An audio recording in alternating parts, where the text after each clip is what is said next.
And we are live. Welcome back to the channel. Welcome back to Chosen Wisdom Football, a channel for the football purist, a channel for the critical thinkers, a channel for the Manchester United fans out there in the world. Today is your transfer update plus match preview. Yes, Fulham versus Manchester United match preview today, as well as providing you with updates on the latest Manchester United transfer news. Big up everybody, big up the chat. As always, I hope everybody is having a great day. I hope everybody has had a good week. It's been a good Friday. The weekend is here, and in the UK it is a bank holiday weekend, so I hope everybody has great plans. Smash the like on entry. As always, people, it's a small channel, so every like and every bit of interaction helps. Like I said, guys, there is a lot to get through. This is your transfer update as well as your Fulham versus Manchester United pre-match updates, or should I say match preview. So it's a lot for us to get through. We have to talk about the match against Fulham. We have to talk about the team. What team is the manager going to pick? We also have to talk about the press conference. The manager has done his press conference, and there has been a lot of quotes. There's a lot of quotes to discuss from his press conference, guys. So we have to discuss that in today's show as well. And of course, like I said, we will start with the latest transfer news. So on today's show, we will discuss Lammens. I'm pretty sure everybody by now, it is 7:30. So by now you've all heard that Manchester United are all in people on the goalkeeper Lammens, yep, in the Belgian league. So we have updates for you from Fabrizio Romano, from the club as well, regarding the goalkeeper situation. We also have more Højlund updates about or regarding his move to Napoli. So there are quick updates regarding that. The manager, as I said before, has done his press conference, and there are a lot of quotes, a lot of things to discuss from his press conference, people. It includes Onana. Is Onana fit, and will Onana play? That's the question. What's going on with Kobe and the midfield situation? What's going on with the bomb squad? All of these questions were fired at Ruben Amorim today, and he has responded. He's also been asked about Luke Shaw and Mason Mount and the England squad as well. So these quotes have been coming out from the press conference all day, and we will discuss it. There's more training pics and training vids for anybody who's interested in seeing those or talking about those. And of course, we will end the session with our match preview against Fulham. What team will we start? What the lineup will be? What the tactics potentially will be? What kind of game are we going to expect against Fulham? Fulham, a team that we haven't lost to, I think, since about 2009, I believe. So we have a decent record against Fulham. It is a must-win game. In my humble opinion, the Fulham game is a must-win game for Manchester United. So we will get into it. A lot to do on today's show. So let's get into it quickly. Big up everyone in the chat. Let me show my respects to the chat as I always do. Justice Gabriel, big up Justice. I hope you're doing well. TK in the chat, my guy TK Turkish as well. Big up Eddie in the chat. Have we agreed with Lammens? Short answer, Eddie, yes. Personal terms with Lammens have been agreed. That is confirmation. So yes, that is true. So beautiful picture. The old and the new. What a great way to start the show. The old guys, Hughesy, and then Kobe and Bruno and whatnot. I like this picture. I really, really like this picture. So I think it's a great way to start the show. Let's talk about Lammens, the goalkeeper. Yes, people, the goalkeeper situation. You guys have been screaming, scratching, shouting with your lungs, or should I say from the top of your lungs, every Man United fan has been saying, no, we cannot start this season with the goalkeepers that we have. We have to get in a new goalkeeper. And it looks like it is officially happening. It looks like it is officially happening, people. So Ben Jacobs, your favorite journalist, people, has weighed in on the situation, and he said that Manchester United have this afternoon advanced talks with Royal Antwerp for Sen Lammens. Fee of £17 million has been discussed, and talks on the club and player side resumed on Thursday and moving very quickly. It has to move quickly. There are only 9 days left, people. So we have been scouting this. Let's confirm things. We've been scouting this player for 2 years. This player is not new to us. He's not new to the club. He's not new to most teams. A lot of teams have been looking at this goalkeeper. No one's moved for him yet, but he's not a goalkeeper that's come out of nowhere. He was on and has been on our scouting radar for 2 years at least, just like Sesko has been. So we've been talking to this goalkeeper since the beginning of the window. He's always been in the back burner. He's always been there. Every week we've heard about Lammens, but we haven't advanced on him. We've always known that the deal can be done, and the deal can be done very quickly. As a club, we've also always known that he wants to come here. It's just about, one, are we going to do this deal with Onana and Bayindir and Heaton still at the club, which is 4 goalkeepers. So that was the one question. And 2, or are we going to do this deal tomorrow? Is he going to be first choice? Is he going to be second choice? But the fee was always easy to do. The deal was always easy to do. It's whether Manchester United wanted to do this deal. Clearly, something has shifted because he's been sitting there waiting on the back burner for about a month, and we have now pulled the trigger. It does look like, guys, we are going to get this goalkeeper. Very good news, because we know as a fan base, as a community, that, let's be honest, Onana and Bayindir are just not good enough. They're not good enough. So I'm happy that we're getting a goalkeeper. I personally did not want Martinez or Donnarumma. I wanted somebody that we've been scouting for 2 years. I wanted somebody that we have faith in, that will grow into a goalkeeper that we want. I don't want somebody who's already established, already has their mistakes and their flaws that we can't change. Because once you reach 28, 29 as a goalkeeper, there's some flaws and there's some fundamentals that you can't really change. This goalkeeper's 23. He still has room to grow and room to improve. And another thing I want to say to the chat before I go and read what you guys are saying is that if we're expecting this guy to come in and displace Onana straight away, I just want to say that that might not happen. And I also want to prepare the United fan base with the fact that this goalkeeper will also make mistakes. I want you guys, because what's happened is that we've come to a place, I believe, as a fan base where we want Onana to be, and Bayindir gone so much that we think the next goalkeeper that's going to come in is going to be absolutely flawless. I need to remind people that David De Gea, in his first 2 seasons at Manchester United, couldn't come for corners. He wasn't strong. Don't forget, he was tall and weak. And for 2 years, he conceded stupid goals. We put up with it for 2 years and he improved. I want the fan base to understand whatever goalkeeper we get, they're going to make mistakes and they're going to cost us games. Every goalkeeper does this.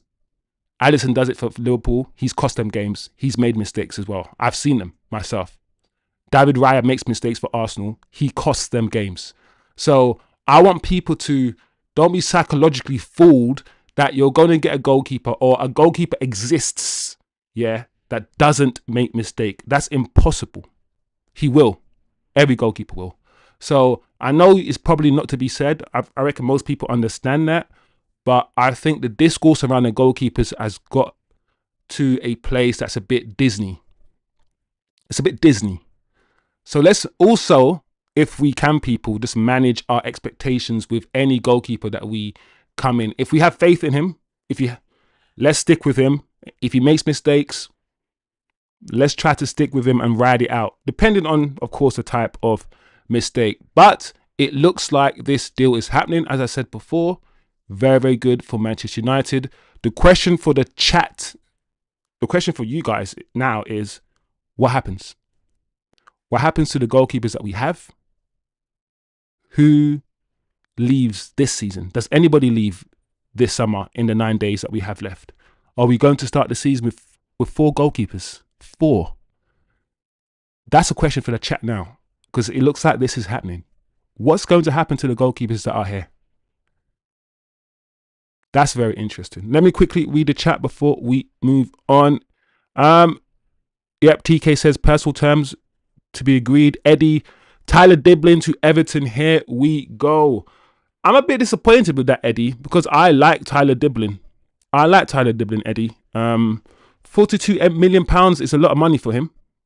You know, he scored about 3 or 4 goals in the league last season. But I thought Tyler Diblin was one of those players we were looking at. English as well, playing in the right 10. I don't know, man. TK says Cottages will be the trickiest. We know what we're getting against Burnley and City. Jerry says Lammens on the way. Big up Jerry in the chat. Eddie says Royal Antwerp, our old feeder club. Yep, feeding us again because we're hungry, Eddie. Big up Jerry. All right, guys. He's more of a coach backup. Says Jerry. I think one goalkeeper moves. Something tells me United would agree terms with Lammens if he wasn't going. That's what I think, TK. But I'm thinking who's moving? Because I don't think it's Andre Onana. And I think it's more likely to be buying there. Anyway, as you guys can see, the next bit of news coming out from Ben Jacobs is that this deal is not expected to impact the future of Andre Onana. So I think Ben Jacobs is kind of trying to answer my question for me, isn't he? He's saying that this deal doesn't mean Andre Onana is going anywhere. So I think it's more buying there that will be affected now. I think buying there might be the one to leave this summer, and then maybe Andre Onana leaves next summer with the likes of Casemiro and the likes of Bruno. That's my thinking behind it. I don't know if you guys think any different, but that's what I believe. Not many people know much about this goalkeeper. If I sit here and tell you that I've scouted him and I know a lot about this goalkeeper, I'd be lying to you guys. I don't know a lot about him. I know what's been said about him. I've watched the YouTube highlights probably just as you guys have. So I don't have any inside information about this goalkeeper, Lammens, but he's highly rated. He's been said to be the next Courtois. That's what they're saying this guy is. So he looks like he's coming in. We finally have our goalkeeper, which is really, really good news, guys. So let me know what you're saying about this, how you guys are feeling about the goalkeeper news. And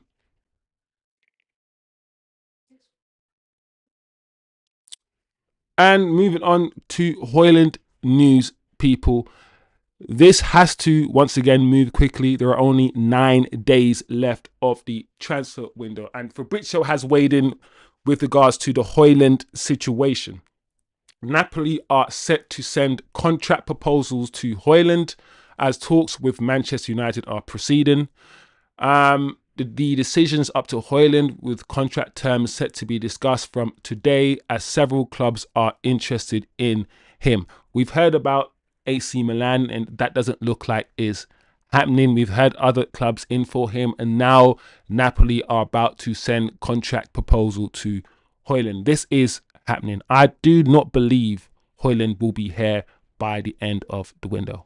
I cannot believe it. There's too much things advancing. There's a few clubs in for him. The strikers market, guys, is not the best market. There's not a lot of strikers out there.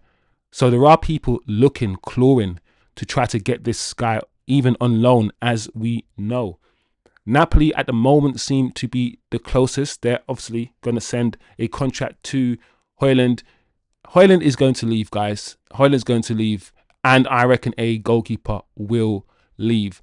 A part of me, totally off topic, guys, a part of me, this might be wishful thinking as well, but part of me think that we might go in for a little cheeky Baleba bid last minute. There's no reason for me to think that, apart from maybe hope.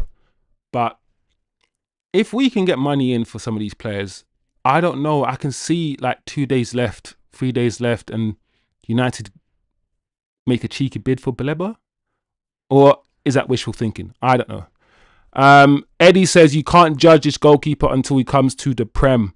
Højlund is probably going to leave things to the last minute like Sancho and Anthony. That's a good point, Eddie. Eddie Blacks in the chat. A lot of people are getting excited that we just got a goalkeeper in.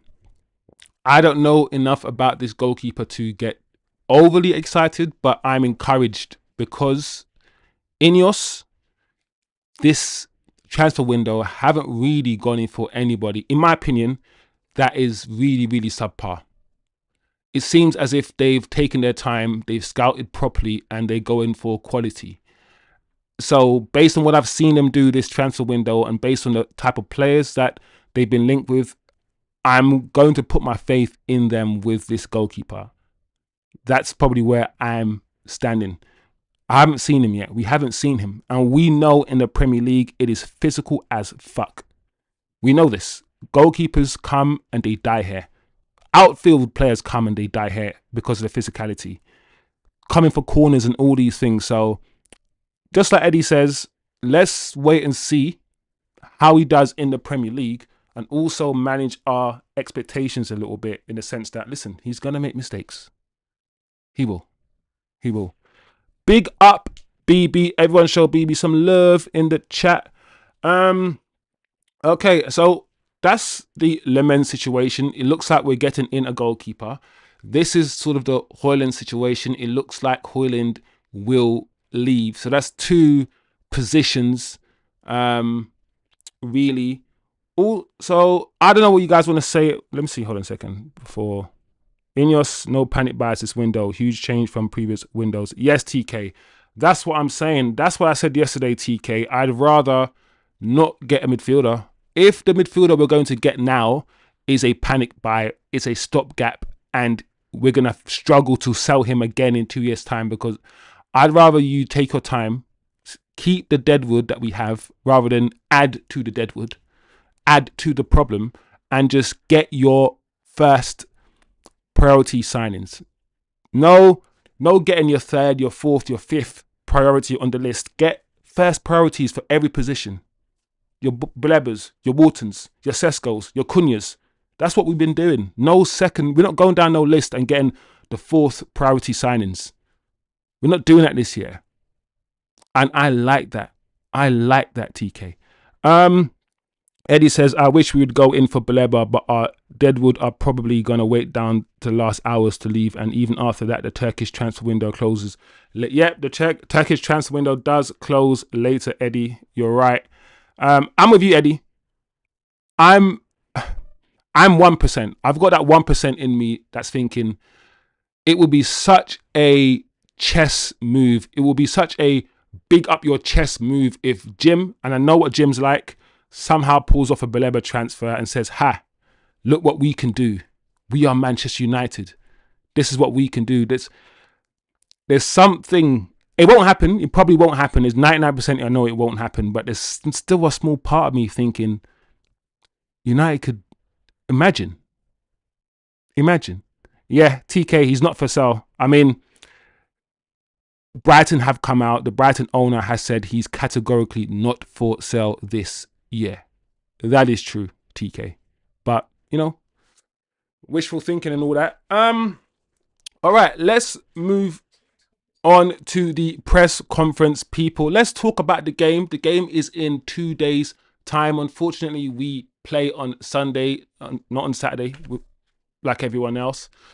So the game is here. One thing I want to say, actually, guys, is I did say to you that playing once a week sounds good. But if you lose that game and you have to wait 7 days to play again after losing. You got to sit in that loss for 7 days. It's not good. It's not good, bruv. It's not good, bruv. And I feel like some people are now starting to understand, if we play one game a week and we lose, it's not cool. So I need us to win. I need to sit in glory for 7 days. Yeah, that's what I need to feel. So we will now speak on the press conference, people. I'm pretty sure everyone in the chat has probably seen or heard the manager's press conference today, and he's had a lot to say. He has quoted on Andre Onana. Very, very interesting, people. Let me know what you think about his quotes, guys. Ruben Amorim says Andre Onana is fit to play, just like he was last week. We will now decide who starts in goal. That's getting everyone's knickers in a twist. Oh, no, he was fit and he got dropped. All these things. Listen, it is clear that neither one of the goalkeepers are that great. And for me, I don't think the manager fancies either one. I interpreted Bayindir starting against Arsenal as he's been fit all pre-season. Andre's been injured. Andre hasn't played any matches. I think the manager also alluded to the fact that Bayindir is starting because he's been involved in all the matches. He deserves his start. Onana has been injured. However, I did also say, let's see who he starts against Fulham. Let's see who the manager starts against Fulham. Because by now, I don't think you can use the excuse of Andre Onana is not really that fit or he hasn't played that many matches in pre-season. He's had 2 weeks now. There's been a week since the season started. He's now match fit. He's supposed to be our number one goalkeeper. So, if Andre Onana doesn't start against Fulham and he's left out of the squad, even though he's fit to play, that will be a big, big sign. That will be a big, big sign. So I'm waiting with my popcorn for the team news on Sunday just to see who's in the squad. If Andre Onana takes his place as number one, or is Bayindir still going to be a starting goalkeeper. That's why I'm very, very intrigued, people. Very, very intrigued with the situation. Either way, we know neither of them really. As a fan base, we agree that neither of them seem to be good enough for this club. I think we can all agree on that. So let me know what you guys are thinking. TK says Amorim is using Jedi mind tricks. I hope Amorim becomes better at press conferences, because last year, guys, I felt that he was being led. He was a bit immature when it comes to press conferences, and the journalists were leading him. He wasn't controlling the narrative, and he wasn't really controlling the press conference, and he was being a bit too emotional at times, I believe.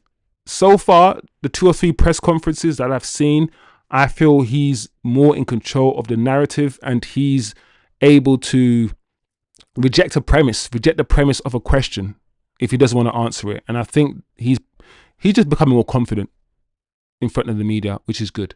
So let's see what else he has said in his press conference. This is Ruben Amorim on Kobe Mainoo. This is going to be very interesting as well, guys. He's come out and he said in his pre-match press conference that Kobe has had some issues, but we play with 2 midfielders and sometimes it's a different way of playing. So we are trying, and we have to understand, and they have to understand, especially the young players, that there is phases in the season. So this nowadays is not normal with a lot of games. Things are going to change, but it's there. It's fighting. It's training. So it's one more option for us to win games. I'm not going to lie. This seems once again like a word salad from Amram. Like, to be honest, this quote, Amram is responding to the questions about Kobe Mainoo's contract and about Kobe Mainoo potentially leaving. But it is a bit of a word salad. I'm not fully seeing or understanding what he's trying to say here.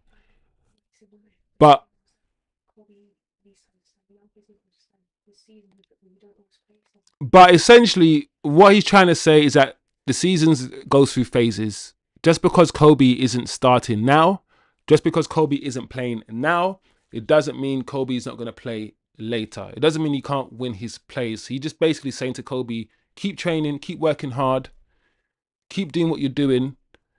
The system is different, so you have to adapt to this new system a little bit. But your time will come. That's kind of how I'm reading into it. But yeah, this quote is a bit odd.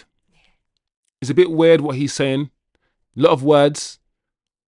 But Kobe Mainoo is going to be a player, guys, that we as a channel and the Manchester United community for the next 12 months, 9 months, we're going to talk about Kobe a lot.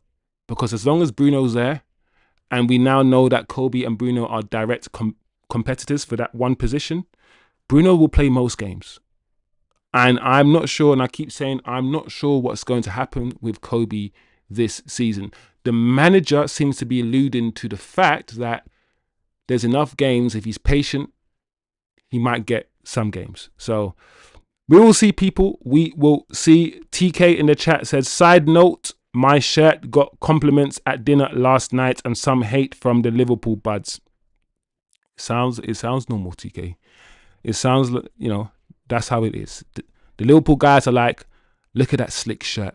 Look at this Manchester United fan, just finishing 15th and still walking around like he owns the place and buying all Sesko and getting all of these players.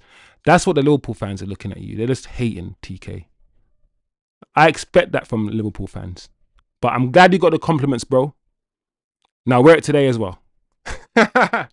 Wear it every night. Anyway. So that's Kobe, people. Let's see what the manager is said about the bomb squizzle. The bomb squiddle. Ruben Amorim, when asked if he's going to use Sancho, Garnacho, Anthony and Malacia this season, he said the transfer window is still on. When it's over, then there are players and we will welcome them back to the squad. Yeah. I think, once again, what else can he say? What else can he say? The manager is not going to say, when the transfer windows close and they come back, we're going to make them eat with the reserves. We're not going to integrate them in the squad. He's not going to say any of these things. He's going to make it known to Chelsea, to all of these teams that are Betis, Real Betis as well, that it's fine. If you don't want these players, it's fine. They'll stay here and they'll return to the squad. I won't pick them. I won't play them. And they will train away from the main team. But they'll be part of the team and they'll be part of the squad. It doesn't hurt me. It doesn't affect me and the way that I am going to approach my games and the matches, because they're not part of my squad. So he's basically making it known that he's absolutely fine with everything. Nothing is affecting me. I think that is the best stance. I think that's the best stance, people. I don't think he can go around saying, oh no, if they don't get a move, then blah, blah, blah, and all these things. The manager will never say that. Will never do that. Never. So nothing really new here per se. Let's see if he said anything else, people. Yeah, just to finish, Amorim has also spoken about Luke Shaw and Mason Mount, and the question was actually quite interesting because I think he almost changed the premise of the question that was asked of him. The question was something to do with how do you see how good is Shaw and Mount, and something to do with them playing for England and how good it is for them to play for England. That was a question. How important it is for them to get into the England team. That's what they asked him. And Ruben response was, no, what's important is for them to help Manchester United to reach our goals. I like that, because I was thinking, why was the interviewer asking him about them playing well so they can get into the England squad? Ruben Amorim doesn't care about that. He doesn't. And his response is, no, what's important is for them to help Man United reach our goals. Good answer. They are really, really, really very good players. They are experienced. They play a lot of matches. My concern is that every manager that comes in loves Luke Shaw and Mason Mount. I've always said, though, in Mason Mount and Luke Shaw's defense, technically, and I'll maintain this all the time because I have eyes, technically they're not bad players. Technically, Luke Shaw is actually sound. He can pass the ball. He can shoot. Technically, he's not a bad footballer. Same with Mason Mount. Technically, he's not a bad footballer. They're just not special footballers. Mason Mount is a 6 out of 10 steady guy for me, right? And Luke Shaw, at this stage in his career, 6 out of 10 steady guy when he's fit. None of them will ever wow you, amaze you. Luke Shaw, back in the day, he did. Not really at this stage in his career. As a left centre back, he's probably a lot better because he lacks the pace now and he lacks the legs to get up and down the pitch. So being a left wing back is just not Luke Shaw's game anymore. So he has to play left centre back. It amazes me how every manager comes in loves Luke Shaw. Every manager has always loved Mason Mount. I think it's a conversation I might have for another day. But anyway, he goes on to say that Mason Mount won the Champions League. Luke Shaw, I think, already said that when he's fit, is a really special player. Yeah, it scares me when I hear my manager talk like this about Luke Shaw. It's scary. And when he plays Bruno every game, and when he used to play Højlund every game, it frightens me to see how he bigs up, in my opinion, somebody who's at this stage in their career probably a bit average. In my opinion, I'll choose heaven over Luke Shaw right now. But at the same time, he has to say positive things about his players. He has to. But yeah, calling Luke Shaw a special player and waxing overly lyrical about Mount is scary. For me, it's a bit scary to hear the manager say this. Anyway, he goes on to say, and you can see it every time he plays. I can't. I really can't, Ruben. I really can't. But anyway, it's really important for us to have these two guys available for more games. Yeah. It's good that he is showing that he has confidence in these players, especially the English players. And I've already said that, listen, even if it's just to fit our English quota, there's probably a reason why we're still keeping these players around. But they're not, for me, they're not first team players. Luke Shaw is in the first team now, but I would pick heaven over him. I will play Lenny Euro on the left centre back role over him, and probably, if I'm being honest, I might even play Martinez if he's fit over Luke Shaw in that left centre back role. So yeah, I don't know what you guys are thinking about those comments from the manager, whether they are anything that you care about, whether they are triggering, whether you agree with these comments, these quotes from the manager's press conference or not. Let me know what you are thinking. Leave your comments as well. Let's move on, people. That was all, yeah. Okay, so that was most of the quotes from the manager's press conference. So big up Shivam. Bro, where's the beard? I'm sorry, man. I had to shave. It'll come back in 2 days. Don't worry, man. It'll come back like them cartoons, like woof, in 2 days, bro. But yeah. So that's basically the press conference. TK said Martinez has turned into another Shaw. Homie injured as, yeah, it's sad what's happened to Martinez. I liked Martinez, but the longer Martinez stays here, the more I realize that we need to get rid of him as well. Like, I'm not on keeping a player that's injured 90% of the time for 2 seasons. I think we need to start thinking about how to get rid of or offload the likes of Martinez, the likes of Shaw. Unfortunately, Martinez is decent, but he's also quite small, Martinez. I know that his height was something that people spoke about, then people got over it very quickly when they saw that he was actually a good footballer. But his height is still important, guys. It's, set pieces.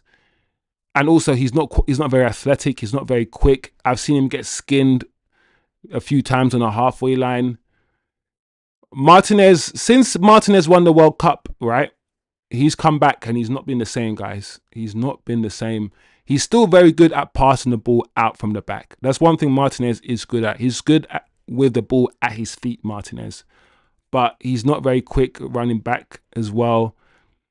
There are some flaws in his game, Martinez, that I'm now starting to see more and more, if I'm being honest. But yeah, Shivam says, tribute to Bayern.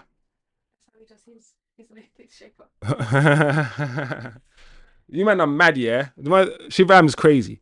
I've been hearing people saying that Bayern is Turkish, and he's the one Turkish don I've ever seen that doesn't have a beard. I've seen people say things like that. Why doesn't Bayern beard not link up, bro? He's Turkish.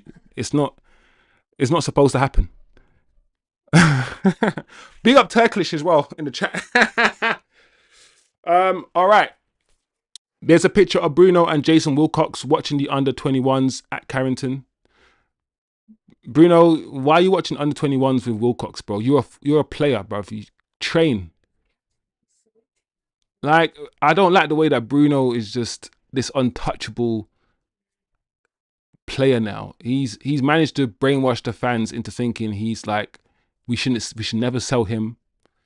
He should win the player of the year every year. Even last year when he was rubbish last year and Ahmad and Lenny Euro were much better than him, he still walked away with the Man United player of the season. It's just so automatic with Bruno. Like, every match he's our best player. There's people who watch Bruno Fernandes play football and they will never see his flaws. Never. Never. And that's probably what gets me when it comes to Bruno. Not him. As a footballer, I still like him. But he's not perfect. He has many flaws, Bruno. And some people just don't understand how much he gives the ball away and how much he puts us under pressure. Never. Shivam says he missed all the updates we get in Lammens and at CM. So just quickly, as we're looking at the training pics and we're looking at the training vids, guys, just to get us a bit gassed up before the weekend, just to get us in the mood, for Sunday's game. The main headlines are that, yes, Man United look like they are all in with Lammens. Personal terms have been agreed and we're now in the process of talking with the club. The fee that is being rumoured is around 21 million euros. So it does look like we are going to get another goalkeeper. Question for the chat is, what does it mean for the goalkeepers that we currently have? Who are you getting rid of? Bayern or Lammens? We've also spoke about Højlund as well, giving you updates on his situation. The Højlund Napoli thing looks like it's advancing. So, as usual, we will watch this space with regards to Højlund, but the Napoli deal looks like it is advancing and contract will be sent to Højlund in the next days. And we've also just ran through the press conference reaction for the Fulham game, guys. So that's basically the updates, the news for you. We will now start looking at the game.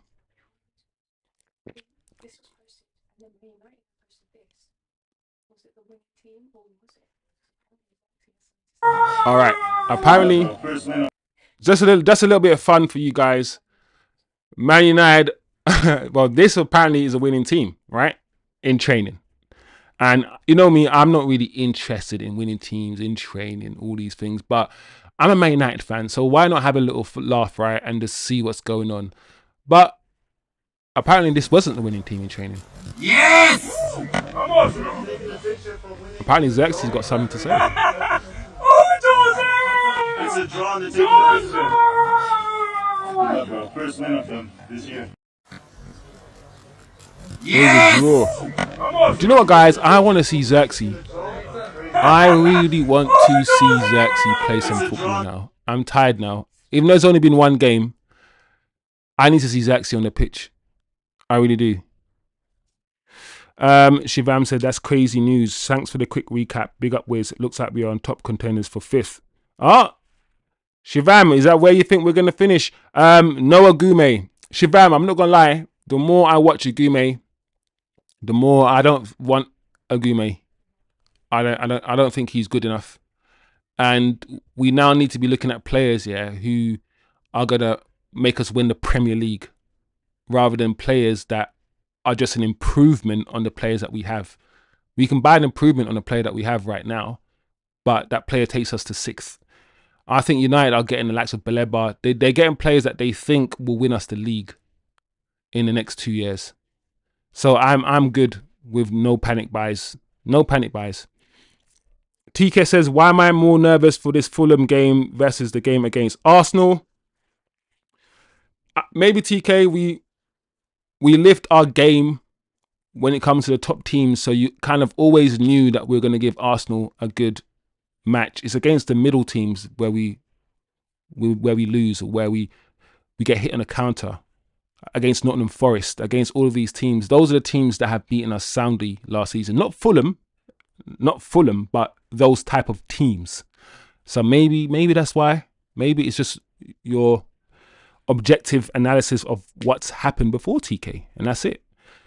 Shivam says, I like the unity and connection between United players back after 10 years. Yeah, Shivam, I'm with you. There seems to be a togetherness in the camp now that wasn't there before.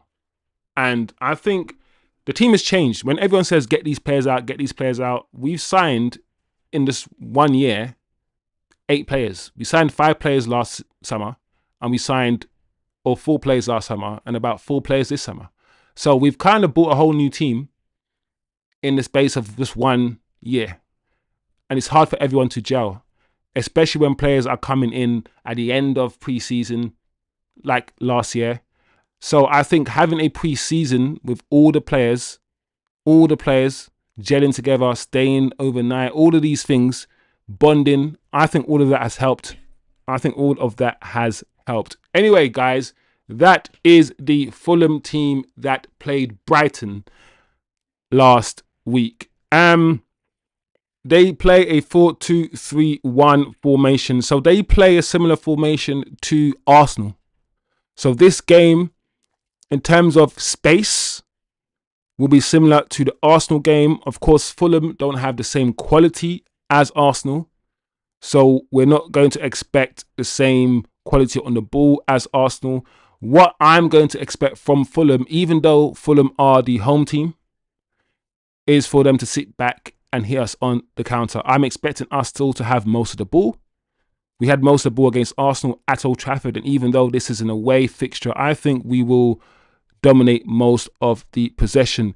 The danger is against Fulham, for me, is that robust, that strong, that counter.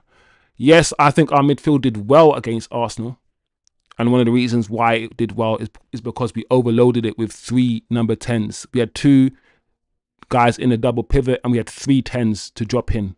We overloaded that midfield. Arsenal couldn't really play through our midfield. I don't think we will play that way. We need to be careful against Fulham. TK's already said it in the chat. The level that we played against Arsenal, with that intensity, that drive, that's the minimum. That is the minimum we need to play with for the remainder of the season. The absolute minimum. If we approach Fulham with anything less, we will be beaten. We will lose. This is an away game. So I think we will win. I think we will win. I'm not really scared of Jimenez per se. There's nobody in the Fulham team that jumps out, that frightens me. They're a good and robust team, collective. As individuals, there's nobody that really scares me. I'm not afraid of Iwobi, for instance, like on that side. So Let me know what you guys are saying. Do you guys think that that will be the team that starts against United? Let me know what you guys are thinking about Fulham's approach to the game. With regards to United's approach to the game, as you guys can see on your screen, I believe the defense will stay the same. I believe the back three will be unchanged. There is nobody really fit to play that left centre-back role, so Shaw will continue playing there. De Ligt will play centre-back and Leniora will play right centre-back. I can't see any changes to those positions. The reason why I've also left Dorgu, Casemiro and Bruno in is because I can't see Casemiro, especially after Ugate's cameo, I can't see Casemiro being dropped, and I cannot see Bruno or Dorgu being dropped. The other areas I've left empty because they are contentious, and I need a chat to help me out. That's what I need. Are we going? Do you believe the manager will go with Bayindir or Onana against Fulham? That's the question for the chat. Is the manager going to go with Bayindir or Onana against Fulham? I want to see Ahmad and Sesko start, but only scared of Ahmad not crossing and cutting in Mbumo lines. Shivam, that happened maybe once in the game, yeah, and I see everybody saying that Ahmad is selfish and all these things, and I'm thinking, hold on a second. I'm not going to lie to you guys. The one player that has proven that he can cut in and score, the one player that I've seen do it at this club, at Sunderland, is Ahmad. So I need Ahmad to shoot more, not less. You know, when you have faith in someone's ability, I'm not in the Ahmad should pass more camp. I'm in the Ahmad should shoot more camp, if that makes sense. That's where I'm at when it comes to Ahmad. But I understand. I get your point. I get your point. If we're not scoring, I need our better players, and Ahmad is arguably our best player, right, with Cunha. I need him to score, to shoot more. That's what, in my opinion, anyway. In my opinion. Hoping United's tendency to play up or down their opponent's level stops. Pedal to the metal from opening whistle, please. I hope so as well, TK. I don't want us to drop to our opponent's level. I want us to lock in a base level and never ever drop below that level, ever. That's what I want. So it looks like we will go with Bayindir at in goal. Oh, TK says Onana starts. He hasn't let a goal in this season. This is, I don't actually know, people. I don't actually know what the manager does.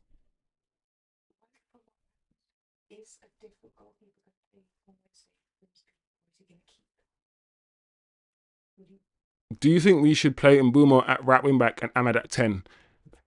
Shivam, those are the kind of conversations I want to have on this channel. Because as much as people are singing the praises of Mbumo and all these things, Ahmad plays better in between the lines than Mbumo does. Right? He does. But Mbumo's stronger. Mbumo's quicker. I almost feel like Mbumo's better in space and he needs space to operate in. And Ahmad is better in tight spaces, right? Therefore, based on that, I wouldn't mind seeing Mbumo as a wing back. So when we do those cross-field passes, you have Mbumo standing in so much space and he's got so much space to run into, rather than have Ahmad with all that space to run into and have Ahmad be the one that's, you know, playing in between the lines and bopping it off to Mbumo. I think it will be useful if we switched Ahmad and Mbumo around. Not all the time, but they can both play wing back because Mbumo played wing back for Brentford and they can both play 10. Therefore, to stop them getting in each other's way, because they get in each other's way, they occupy the same spaces, they do the same runs. We need variation. So maybe switch them. Switch their roles, maybe. Maybe. So I wouldn't mind seeing them switch and maybe not even switch their roles officially. Have them just alternate during the match. If Ahmad is ahead of Mbumo and we're being counter-attacked, Mbumo just slots in at wing-back. Just slot in. and then vice versa. That's a kind of relationship I want to see formed between the two players. When I say that we need relationships on the pitch, we desperately do, bro. We desperately do. All right, so let's go, because at the moment Onana is still number one, right? So let's go with Onana. We've also put a poll up.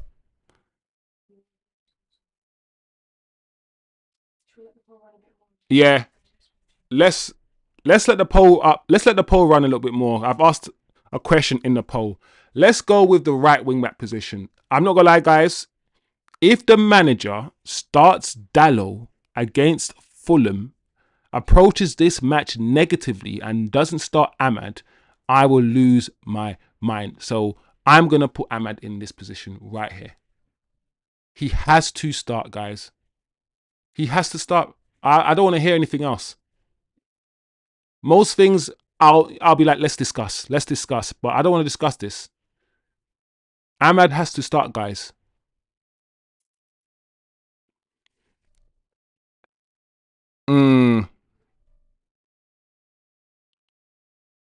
Wiz says, TK says, buying there already cost us a game. Based on that one loan, Onana has to start.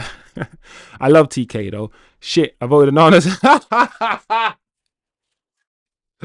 I voted Onana too quick. I didn't see come. Hey, you're killing me, bro.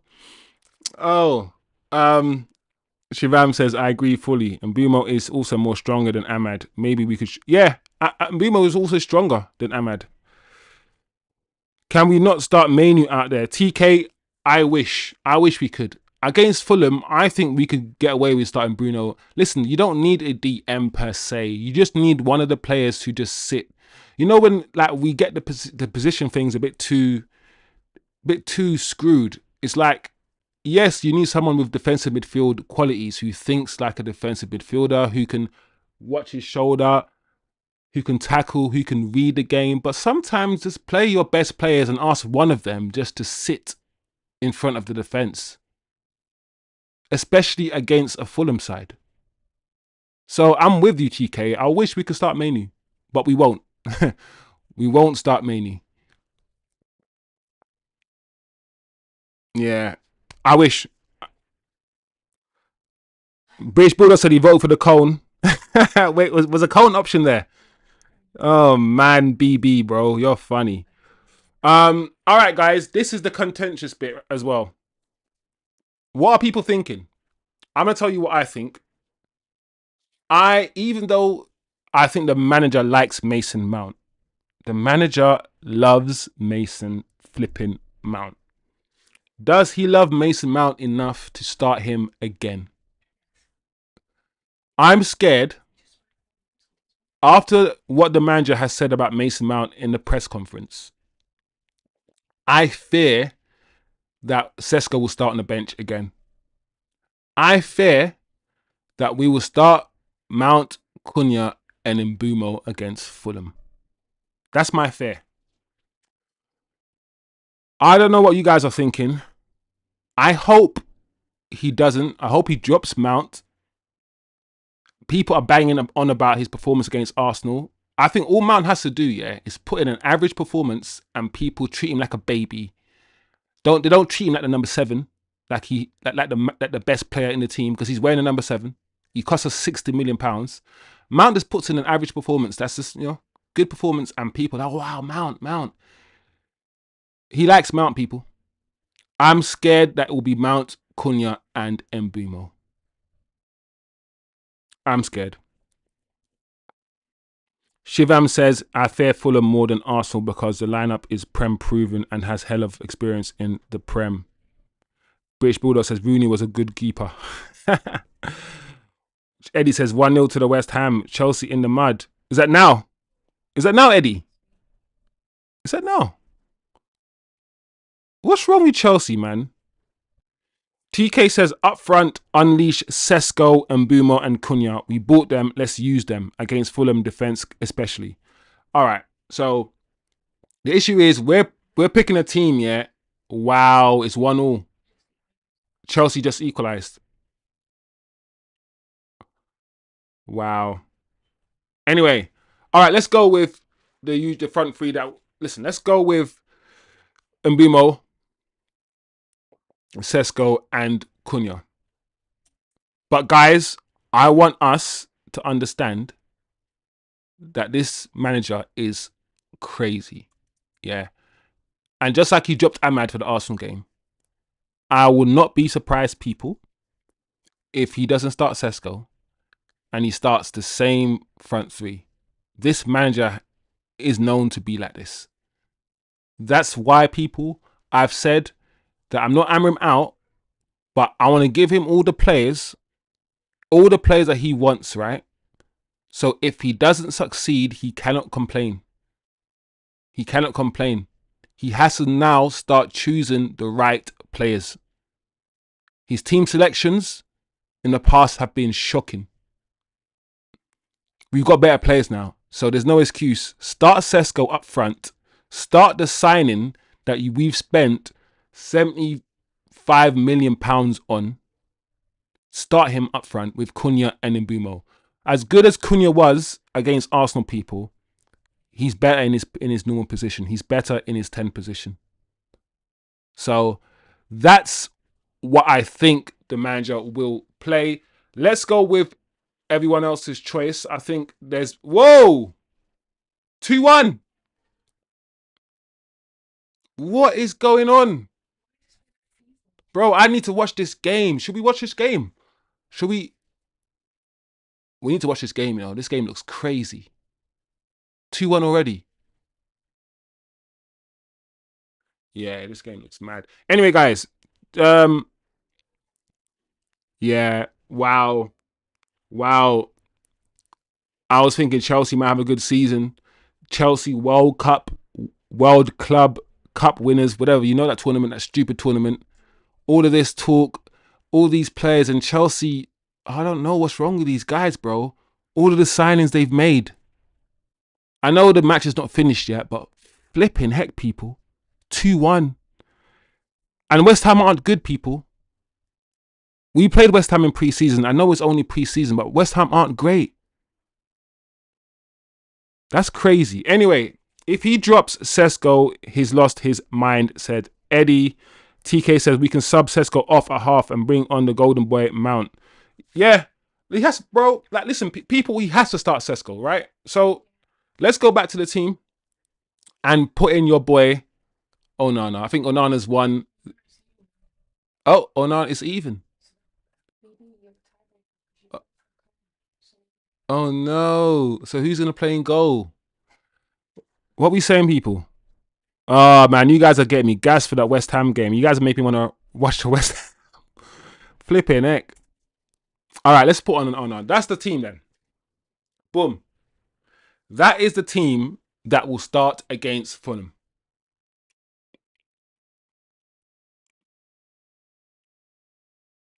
And that is a team that will beat Fulham. I think we will win. I'm going with 2-0. I'm going with 2-0 Manchester United in this game. What's the score, people? Before we go, what's the score on Sunday? What's the score, people? Predictions? I can't see the manager going with a team that's not this team. The only difference I can see this stupid manager doing is playing Mount. Excuse me, playing Mount instead of Sesko. He has to start Ahmad. And it's a toss-up between Onana and Bayindir. You can have Bayindir in there if you want to. The only bit I'm thinking about is Mason Mount. Mason Mount. That's the only thing. Other than that, I think that is your team, people, for the Fulham game. I'm going with 2-0. I need a Sesko goal and an Ahmad goal. I think, yeah, before Cunha and Mbumo score, one out of Bruno or Ahmad or somebody has to score to set pace. I don't know why I think this, but for some reason, I think one of Bruno, one of Ahmad, or like a Casemiro header or Maguire from the corner, somebody like that will score first before Cunha and Mbumo score, before the floodgates open. That's what I think. I don't know why. I don't know why. Turkish says 2-1 United or 2-1 Fulham. You're hedging your bets, mate. Eddie says 1-1 draw. Eddie doesn't think we're going to win at all. TK also says 1-1. Come from behind and draw. I'm the only one who thinks we're going to win. Ranjit says keeper and Casemiro are the debatable positions. I'm happy if he starts with that team, says Ranjit. British Bulldog says 18-19. Oh, the goal disallowed, BB. Big up Ranjit in the chat. Eddie says 3-1 United. Cunha will get one. There you go, Eddie. Some positivity. Eddie says we're going to win 3-1. I think we're going to win 2-0. I think our defense is all right. Unless there's another big error, I can see us having a good defense. I can see us maybe keeping a clean sheet.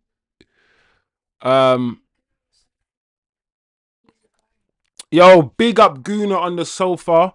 Big up yourself, guy. Big up yourself. Make sure everyone shows some love to Guna on the sofa. He's got his own Arsenal YouTube channel. Hopefully we can link up and do some stuff together as well, my G. We'll talk anyway, Guna. We'll talk. But big up yourself. Yeah, man. Like, share, subscribe, everybody. Do that, all of that. Eddie says Delict will score. Yeah, I have a feeling that, because right now, you know how some people play? You can tell, yeah, Cunha and Mbumo, you can tell they're trying too hard. You know when someone's like clutching, Cunha's clutching at things, Mbumo's snatching at things, you can tell the pressure for them to score, for them to assist is on them. I feel like we just need an old-timer to score a header from a corner and set everyone's nerves down, and then everyone else will start playing their game. That's what I think. So that's the team, guys. I think we'll win 2-0. Right now, people, we're actually in 15th, you know. I think that's so ironic that after one game, one loss, we are now sitting in 15th, the same position that we ended last season in. The irony is flipping crazy. It's crazy. Eddie, Delict scores an own goal. Bruno late penalty.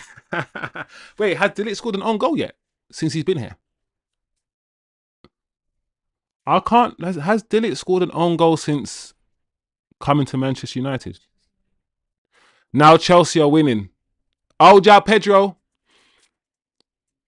Let's see, guys, if we could check out the fantasy. I haven't checked out the fantasy team yet. Let's see if...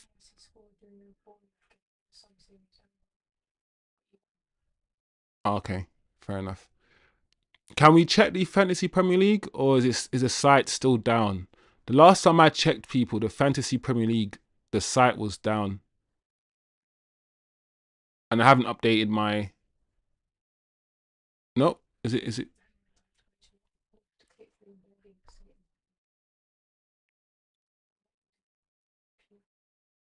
Anyway. Oh. Okay, it's fine. It's fine. If we have a stream tomorrow, or if before our match on Sunday, we will have a look at the Fantasy Premier League that we have. By the way, guys, the Fantasy Premier League code is still on screen. If you are still interested, please join the league. What's the matches this weekend, people? Let's look at all the matches. Premier League fixtures.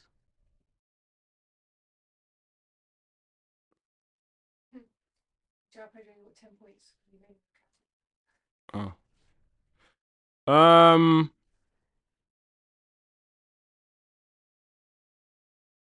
All right. Potter will be the first to get sacked. TK, have you heard the news about Nuno, Forest manager? He looks very close to getting the sack.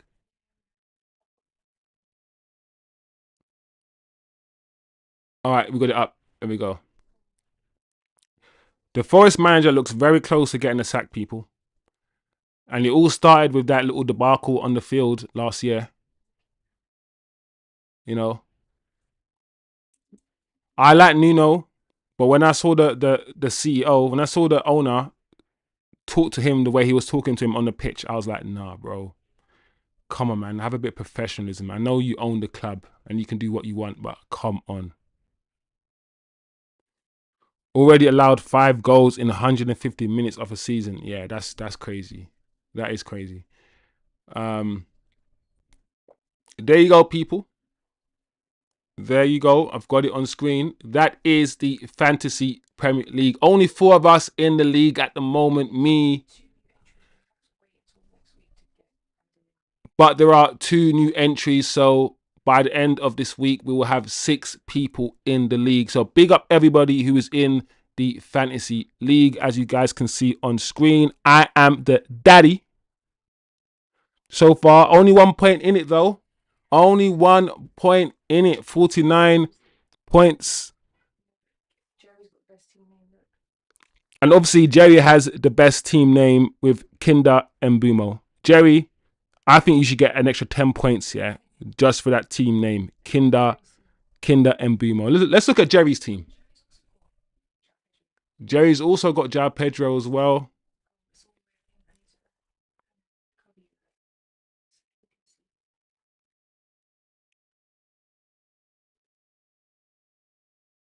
That's Jerry's team. Look at Jerry. I'm preying your team, bro. All right. Nice team. Nice team, Jerry. All right. TK doesn't do fantasy. I don't live in a fantasy. Only Saturday nights. Yeah, I get TK now. TK doesn't want to waste time on certain things. I hear you. But all right, so that's the fantasy team, guys. Like I said, that's the code on your screen. Get involved. I wouldn't say most, but a lot of people do Fantasy Premier League anyway. So just add the code, jump in the league, see if you can beat me. If you can, you can. If you can't, it's okay. Most people can't. It's all right. It's not the end of the world. But yeah, make sure you guys enter the Fantasy Premier League. Before we go, I think that's it, guys. I think make sure you enter the Fantasy Premier League. We might have another show tomorrow, but tomorrow is Saturday.